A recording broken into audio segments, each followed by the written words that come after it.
right, so you know I'm gonna keep the recaps coming because as long as you might have missed a live stream, then this is what we are here for, to bring the recap so that you can see the show that you probably missed and say, well, them one, but me never see that one. I'm gonna go listen to it. Now, this one right here is also another interesting one. This lady right here was introduced to her Jamaican husband by her nephew, as she shared in the story. And, you know, it was a blind date. They started to talk until they eventually met each other, and them hit things off pretty well, right? The man was the perfect gentleman, and according to her, she said she felt like this was the man sent from heaven just for her, right? You know, she said things was going good, everything was all right. She even went as far as moving the man and his son into her own house, right? And a lot more happened in this story right here. So viewers, I'm not going to tell you anymore. I'm going to just give you the opportunity to take a listen to what was shared. I met this man 2012. So it was my nephew introduced me to him, and so he introduced me to him, and we start talking. He was a blind date. I never met him before, and believe you me,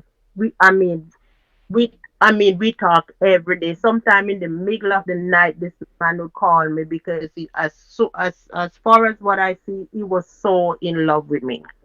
When I say in love, I mean that he was love. And as I said, sometimes I used to travel like twice or three times for the year because, as I said, my grandson used to go to school there. And unstoppable. I think, in my mind, I think this man was wrapped in a blanket and sent from heaven to me because this man was so good to me. I mean, on the weekends when I'm there, this man would wash my hair. I wash his hair. He scrub my feet. I scrub his. I mean, we do everything together. He would cook for me. If we talking to each other, the both of us would almost come out with the same sentence or end with the same sentence. If I'm washing, he would wash sometime. I would rinse, and he would finish up and go and hang out the clothes because I have a bad back. And let me tell you something. It was a joy to my heart. I thought this man, he used to call me his queen. His queen. So, I mean, I feel so loved. When I say I feel love because this man was that good to me. So, as I said, that was 2012, and we go and dated. And so, till around 2000, 2013, 14, around that time, because he hardly was working because he do construction. Okay, and I'm gonna tell you the truth. When it come on to what he's doing in construction, he really know what he's doing. So I have to give Caesar what due to Caesar. And um he I mean, we was getting along really good. And it happened that sometimes he don't get work for months and months. And believe you me, whenever time he don't get work for months or whatever, every month when I get my little salary, he would be the first one to get out of it. At one time, I don't know if you remember, one time there was having some kind of work going back and forth from to Canada, some kind of but you could go to Canada and do Farm all kind of working. different Farm work, working, right. and but you have to pay some kind of money to the bank towards to for it to get all the paperwork and so on and so forth. So when I realized that he couldn't get any work, what I did, I was the first one to take money from my bank, put it in the bank that he said he have to go into, just for him to go to Canada. It happened that that didn't work out. I lose my money. But to me, that wasn't a big deal. For as I said, this man, I feel love, so it really didn't matter to me. So it go on and go on, and when I see what was going on, and I really feel the love and everything, I decided I'm gonna marry him. I mean, um, and that was 2015. So now, as I said, it moved in my house from 2012. So 2015, the 3rd of May 2015, I went down. I went down like a couple months before, but 2000 um um um May of May 3rd 2015, I married him, and I came back up. Okay, and I start filing for this man. He and his son. We talk about it. Mm-hmm. Okay, because when I see the potential in him and I see the love that he's showing me, I say, you know what? My kids, they're all grown, and I was married before, so that divorce finished, and my kids, they're all grown. Mm-hmm. And I figure, well, this man have a child, and I love the little boy. Mm-hmm. And I said, he have a child. As I said, the child was in Westmoreland, but he wasn't getting any good care down there either. Because as I said, he wasn't working to send money. So he never send any money go give the child. It's only when I go to Jamaica and we go to Westmoreland, I would bring stuff and make sure the grandmother get money for the child. Mm-hmm. He even have a piece of land in Westmoreland, and he didn't even, up till now, he don't have the title for it. And I was the one that even gave him the money to go and get the diagram for it. Okay, Mm-hmm. I gave him the money to go and get the diagram because I want him to get it sorted out. Anyway, right after the marriage, I said, look, go and get the child and bring him to my house, because now we is a family unit. It's a family unit, and I love the child, and I want him to come where I am. Even when I'm not there all the time, but at least he's at the house. So if it's one banana, everybody will you will cook the banana, everybody eat it. Mm-hmm. Okay? So, and I know that he's full and he's okay. Believe you me, all this time, he probably worked maybe twice a month, or maybe sometime a week for the month or something. So it's not a thing that you go out and get job all the time. Okay, and whenever time I'm sending down barrel, the least barrel I ever sent to Jamaica is three, and it's all food. And from the day I met that child, that man didn't even have to buy a pair of socks for that child. For every time I'm going down, I make right now. If I go to Jamaica right now and go to my house, I probably find clothes that's still wrapped in parcel for him that didn't even pull out yet with the tag on the same way. Mm-hmm. So anyway, as I said, I filed for both of them. Honest to God, when I filed for both of them, um, my income wasn't enough. And I have a best friend. A matter of fact, I asked my daughter and my son to help me with the paperwork. But you have to get affidavits of support. And my daughter did came to Jamaica before I married him, and my daughter said to me, Mommy, I'm asking you, please don't marry this man. There's something. This man won't let me look in his eyes. There's something going on with this man, and you don't see, don't marry him. And don't send for him. If you should even marry him, do not send for him in this country. I think it's just green card he want. He's Mm-hmm. using it. And I didn't believe, because to the love that I feel. But it seemed like it was just me feeling the love. He was just doing it to get what he want. Mm-hmm. So anyway, this woman that he said him and the woman boyfriend at the time, they said they know each other for years. And this my husband, when I'm there, the woman come like say take for instance, I'm not there, that woman would be in my house. I mean, for months and weeks, and she have a little thing where she go all the way to Dallasville, and she would wash for somebody up there. And he would left like on a Wednesday and come back on a Friday or on a Saturday. So whenever time I'm there, take for instance, if I go down to Jamaica today, she left tomorrow. But as come to them, they're best friends with all three of them. She, her husband, and him. They're best friends for years. But sometimes I used to have these funny feelings in my heart.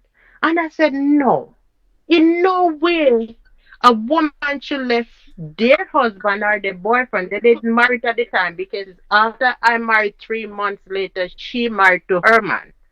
And sometimes she is there for months unstoppable. She don't leave. Mm-hmm. And sometimes in my heart I'm saying, no man. something not sound right, you know, feel right. Because when I'm not there, she's there. But as soon as I come, she don't spend not She even a week. leave. She would go up. Mm-hmm. So anyway, it's still bothering me. So anyway, as I was saying now, I um I start filing for him. I put in the paperwork. I think it was in December of 2015. Okay, and by 2000 um 17, both of them get the visa, both of them. And let me tell you something. You know, when you're filing for both for two people, okay, it take a lot. It's so much money you have to put in. It's so much things you have to do. I have my cousin. She used to live in Philadelphia, and I live in Jersey. And that lady would left. She worked night, and she would left from in the morning to come to New Jersey for me and her to go to the library and do the paperwork. I think she came up like around 4 or 5 times, and we would sit there and do the paperwork. And as I said, my son or my daughter, they decide that they're not gonna touch it. They're not gonna help me with the affidavits of support. And I have a friend in New York where I met her once on the plane, okay? And we've been friends since then. And let me tell you, up till this day, we're still friends. And if I see that lady on the street, if it wasn't for WhatsApp, I would never realize that I would recognize her. It's because of WhatsApp, and I see her picture and she's in mind that we would recognize each other. So when I call her, when I tell her, I said, "Look, nobody won't do it for me." She turned to me and she said, "Let me tell you something, man. To how you talk about this man, and you want a family, I will do it for you." And that lady put our personal information on the line and send me everything. And that's how we get the affidavits of support. And as I said, they went to embassy. I send on all the money. Right now in my phone, one of my phone, I have every penny that I send. For every time I send the money to Western Union or put in his bank account, I would text him and say I just put so and so much money. The last money I put in for everything to for him to go to embassy and to go to that and go to the doctor and that for he and his son was $900 US dollars. And so they went, they got their thing. So it happened that I went down to Jamaica. I think it was June, okay, right after they get the visa. But I noticed, unstoppable. I noticed I see some red flags because when I went down in June, I realized that I don't feel that love anymore. I really don't feel that closest. I kind of feel like a little bit cockatoo now. And I even turned to him and I said, "Something not right. I don't feel right about you.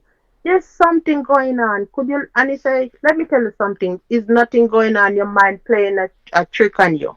And I said to him, I said, "You come like you're turning." He said, "No, man, I want to come you turn. Yeah, idiot, where you going with?" Mm. This man insufferably used to anywhere I'm going. Once I go to the bathroom to take a shower, when I come back, my underwear is on the bed. Everything is there to match, and my shoes is on the floor waiting for me. Every day he go in my closet and he take out what he would like to see me in. Okay, that I could get dressed as soon. Sometime when I'm taking a shower, he would take me out of the shower and lotion me and let me put on my clothes and we left. But Mm. there's another thing. At the home, he was so good to me. But I noticed when I go to Maypen or we go out, I noticed that he never walk beside me. Mm. That man never walked beside me. And I never know it was a red flag. But I always ask him, I said, "Why you don't walk beside me? I don't understand." He used to say to me, "Well, the reason why I don't walk beside you is because just in case if everybody as they look at you, they know that you're foreigner. And if I walk beside you, people could just run up beside you and just snap your pocketbook or whatever and gone. When I walk behind you, anybody do that, they think you're alone walking and they don't know what's coming to them." So in my mind, I really believe him. Mm. I didn't know it was a red flag.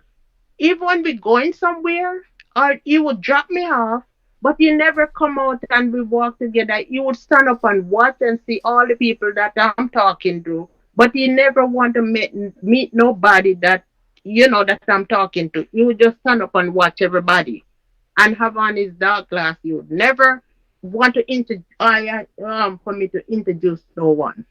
So I used to find that a little bit strange, but I didn't really take it for anything because he explained and tell me. So here I am, so stupid. I didn't know.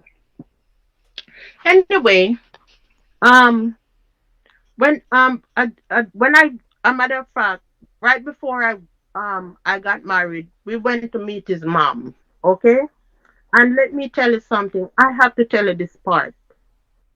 When we This man, when he come by me to live with me, come with a scandal bag. A scandal bag. He wears size 30, 34 pants, and he come with two jeans pants, and both of them was 38. He's really tall and slim. And guess what? He come with four shirts, and the shirt that they came with, they're all 5X. So can you just imagine a person who wear 34 waist waist wearing 38 instead of 34, Mm-hmm. and he's wearing a 5X shirt. That's how bad it was.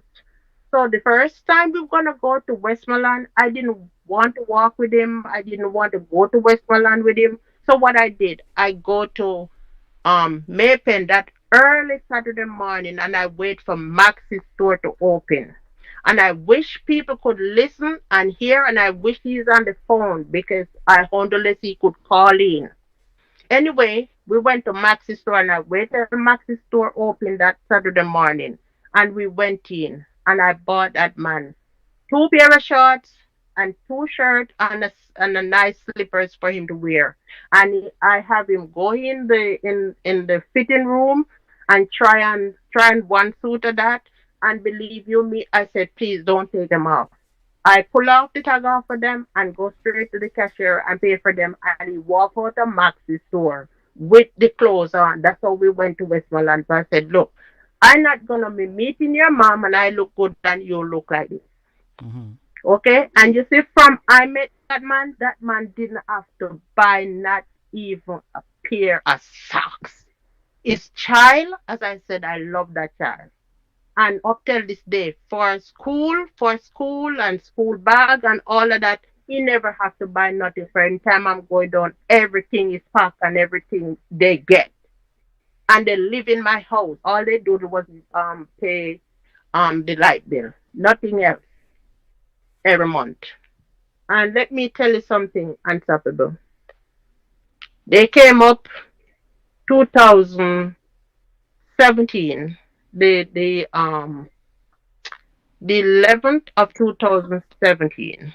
And when they came up, both of them, we was living at my son house. Okay, it's a three-bedroom, and we was living at my son house. And he didn't get a job until maybe around 3 months later. But I realized all we're there, he keeps saying, he said, you know what? I really don't like it here because your son don't make me feel like a man, and I want it to feel like a man. So believe you me, right after I get his job, believe you me. Remember, he um he came up. I have my car, and after I get the job, I take that man everywhere. When I said everywhere, I mean everywhere. When he got a job, the first job he got a job. It was a place named Newark. And in the morning time, he's supposed to start work at say 8, and I would get up like 5 o'clock and take this man to work all the way north and come back. And by the time 2:30, I cook and I went back to get him every job that he get because he's on the one car. So I would take him back and forth. But he never stayed one job for too long because he always every job that he goes say, oh, that's too much. I need another job. So we go up on I think they call um Indeed, and we find different jobs. And he would, go for interview, say, oh, I don't like that one. Oh, I don't like that one. Sometimes he only at one job for maybe at one time he only at one job for 4 days. And sometimes he stayed there for 2 months. So he changed a lot of jobs. Hmm. So anyway, things going on and going on. So tell, as I said, was living at my son's house. So things was pretty good because he could save some money. And I said, you know what?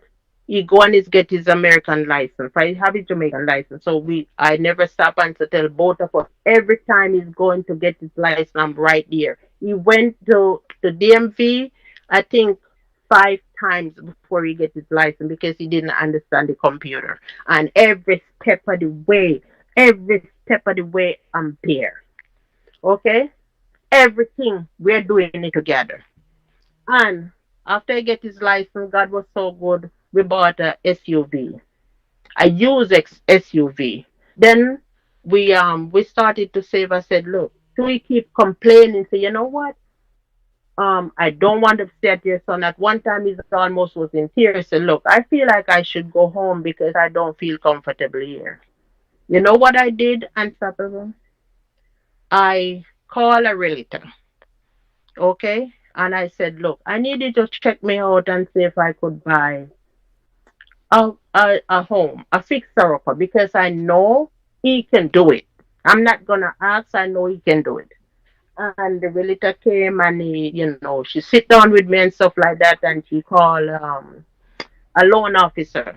And when we checked with the loan officer, they said, you know what? I don't think he could get the house, because he just got here. The government gonna want to know where the money come from, how comes, and this is the first year gonna file taxes. And let me tell you something. When I hear that, they said, look, you're gonna need at least $10,000 to put down on the home. And you know what I did, Unstoppable? I have a Scotia Mint in Jamaica for decades. And immediately I go to the lady who filed my taxes and I said, you know what I needed to do? Please. And I gonna have you call Jamaica, and we call Jamaica together and they tell me how we to go online and download the forms. Mm-hmm. And after we download the forms, the lady we get the funds. We get $9,900 to wire from there to come to TD Bank up here. And that money was there and God was so good. We we um we bought a house. It was a fixer upper. The house was very bad. It was in a very bad condition. And believe you me, we worked night and day together to get it where it could come together that so we could live in there. We moved in at the same time we bought it, but it was so bad when rain falling, we'd have to move the bed or would have to put some pan around it to catch water. And believe you me, we both of us work night and day in this house. And right, so we closed on the house then 2019. We closed on the house 2019 February 22nd. And after we closed on the house, 2 weeks time he went to Jamaica. No, it's a week time after we closed on the house he went to Jamaica. Mark you, he went to Jamaica 2018 because we did have some kind of problem down and he had to go down. Anyway, right after we closed on the house 2019, he went back to Jamaica. Believe you me, did you know that man went down to Jamaica? Nobody know that he came down to Jamaica 2018. He didn't tell his mom. He didn't tell nobody. But the woman that I tell you about, Hmm. she was at the house waiting for him like 2 weeks before he came down. Well, if you found it interesting so far, believe me, you have not heard anything yet because there's a lot more to what was shared. Alright, the video goes on right over on Unstoppable Live. The link is in the description. Click it and it will take you to the stream that you was listening to just now, and you can listen to it in its entirety to hear exactly what was said. Alright, a lot more happened in the end and you don't want to miss out. So click the link, go on over and listen. And when you go over, leave a comment and let me know that you came over from the recap channel, right? Hit the subscribe button over there as well, and make sure that you click subscribe right here so that you constantly get updated with the recaps. Stay firm, stay strong, stay motivated, but most of all, remain unstoppable. Unstoppable.